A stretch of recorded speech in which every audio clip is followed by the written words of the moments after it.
Market week ആയാലും ഈ ഒരു ഡിഫൻസ് സ്റ്റോക്സ് ഒരു സേഫ് സോൺ എന്ന നിലയിലേക്ക് കൂടി കാണപ്പെടുന്നു. ഒരു പ്രധാനപ്പെട്ട സ്റ്റോക്കുകൾ നമ്മൾ നോക്കുകയാണെങ്കിൽ ഭാരത് ഇലക്ട്രോണിക്സ് ലിമിറ്റഡ്, അതായത് റഡാസ് കമ്മ്യൂണിക്കേഷൻ സിസ്റ്റത്തിലെല്ലാം പ്രധാനപ്പെട്ട ഒരു കമ്പനിയാണിത്. ഹയസ്റ്റ് വെയിറ്റ് ഇൻ ഇൻഡെക്സസ്, കൂടാതെ strong order Floy, good margins, stable ആയിട്ടുള്ള കൺസിസ്റ്റന്റ് പെർഫോമർ തന്നെയാണ് ഈ ഒരു ഭാരത് ഇലക്ട്രോണിക്സ് ലിമിറ്റഡ് എന്നുള്ളത്. മറ്റൊരു കമ്പനി നോക്കിയാൽ ഹിന്ദുസ്ഥാൻ എയറോനോട്ടിക്സ് ലിമിറ്റഡ് ആണ്. എയർക്രാഫ്റ്റ്, ഹെലികോപ്റ്റേഴ്സ് ഒക്കെ നിർമ്മിക്കുന്ന പ്രധാനപ്പെട്ട കമ്പനി. ഒപ്പം തേജസ് എയർക്രാഫ്റ്റിന്റെ ഓർഡറുകൾ നിലനിൽക്കുന്നു.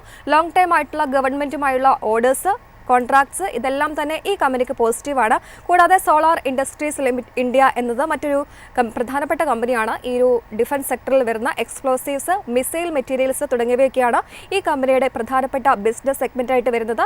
കൂടാതെ മസഗോൺ ഡോക്ക് ഷിപ്പ് ബിൽഡേഴ്സ് ഉണ്ട്. വാർഷിപ്സും ഒരു സബ്മറൈൻസും ഒക്കെ ബിൽഡ് ചെയ്യുന്ന പ്രധാനപ്പെട്ട കമ്പനിയാണ്. ഒപ്പം ഭാരത് ഡൈനാമിക്സ് BDL ഈ ഒരു മിസൈൽ സിസ്റ്റത്തിൽ തന്നെയാണ് ഈ ഒരു കമ്പനി ഫംഗ്ഷൻ ചെയ്യുന്നത്. സഫാൻ, ഈ ഒരു ഡിഫൻസ് ഇൻഡെക്സിന്റെ ഒരു പെർഫോമൻസിന് നമുക്ക് എങ്ങനെ വിലയിരുത്താം? ഒപ്പം പ്രധാനപ്പെട്ട ഡിഫൻസ് ഓഹരികൾ കൂടി എന്ന് പറയുന്നു. റീസെൻ്റ്ലി നമുക്ക് ഡിഫൻസ് ഇൻഡെക്സിൽ നോക്കുമ്പോൾ ഒട്ടുമിക്ക ഓഹരികളിലെല്ലാം നല്ലൊരു മുന്നേറ്റം ഇന്ന് കാഴ്ചവെക്കുന്നുണ്ട്. ഈവൻ മറ്റ് ഇൻഡീസസിലെല്ലാം സെല്ലിംഗ് പ്രഷർ കാണാൻ സാധിച്ചൊരു ഡേയിൽ ഡിഫൻസ് ഇൻഡെക്സ് കറൻലി 0.4% മുന്നേറ്റമാണ് കൈവരിക്കുന്നത്.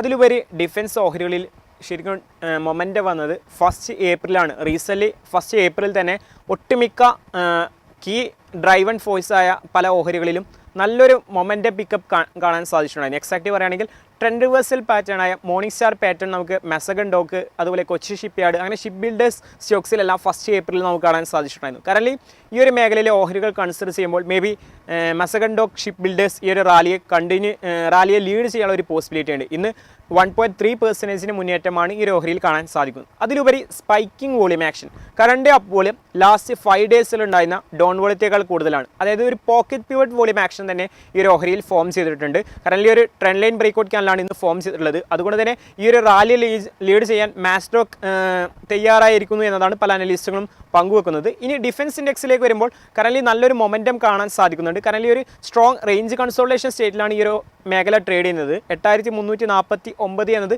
നിയർ ടേം ഹാർഡിലും 7303 എന്ന ലെവൽ ഒരു സ്ട്രോങ് സപ്പോർട്ട് സോണെ ആക്ട് ചെയ്ത് ഇൻ ബിറ്റ്വീൻ ഈ റേഞ്ചസിൽ ഒരു സ്ട്രോങ് റേഞ്ച് കൺസോൾട്ടേഷനാണ് കാണാൻ സാധിക്കുന്നത്. എന്നാൽ ഈ ഒരു റേഞ്ച് ബ്രേക്ക്ഔട്ട് റാലി ഫോം ചെയ്യാനുള്ള ഒരു സാധ്യതയാണ് കറന്റ് മാർക്കറ്റ് സിനാരിയോ നോക്കുമ്പോൾ നമുക്ക് കാണാൻ സാധിക്കുന്നത്. ഡിഫൻസ് ഇൻഡെക്സിൽ ലോവർ ലെവലിന് ഡിമാൻഡ് എടുക്കുന്ന ഒരു ക്യാൻഡിൽ ഫോർമേഷനാണ് കാണാൻ സാധിക്കുന്നത്. അതുകൊണ്ട് തന്നെ 8349 എന്ന ലെവലിന് മുകളിൽ ഒരു സ്ട്രോങ് ക്ലോസിംഗ് ലഭിച്ചാൽ ഒരു മൊമെൻ്റ് റാലി തന്നെ ഡിഫൻസ് ഓഹരികളിൽ, എക്സ്പെഷ്യലി മാസ്റ്റോക്ക് പോലുള്ള ഓഹരികളിലെല്ലാം കണ്ടിന്യൂ ചെയ്യാനുള്ള ഒരു സാധ്യതയാണ് റിപ്പോർട്ടുകളും സൂചിപ്പിക്കുന്നത്.